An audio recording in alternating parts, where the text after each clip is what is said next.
mbalamusizza mwenna.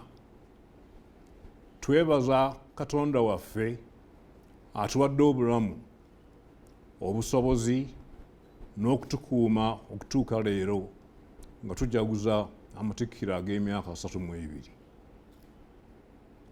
Tusiima n'okwenyumiriza ennyo mu bantu ba Buganda abali mu byalo, abali mu bibuga, amasaza, era n'abo abali ebweru wa Buganda ne Uganda.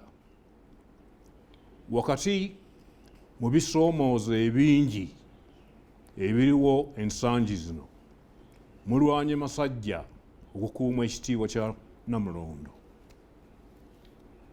Tubeebaza bulijjo olw'okubeera abavumu n'okulemera ku nsonga ezikwata ku Bwakabaka bwaffe.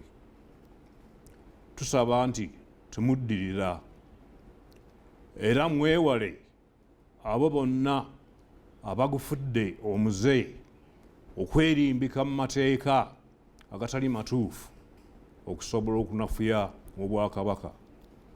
Kino tukirabye emirundi mingi.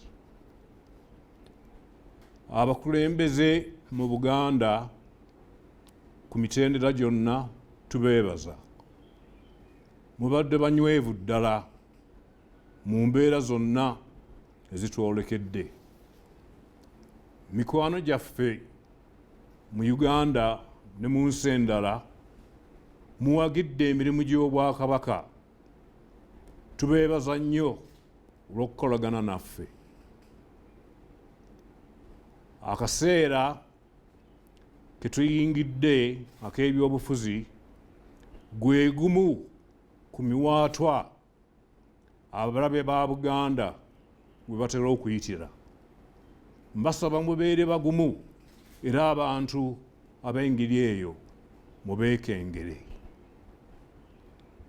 Tusaba nga bulijjo munyiikire okwekolera nga mmwe mwennyini okusinga okukaabirira n'okulindirira ababa bajja ku mulamwa nga babawa obunyeebwa.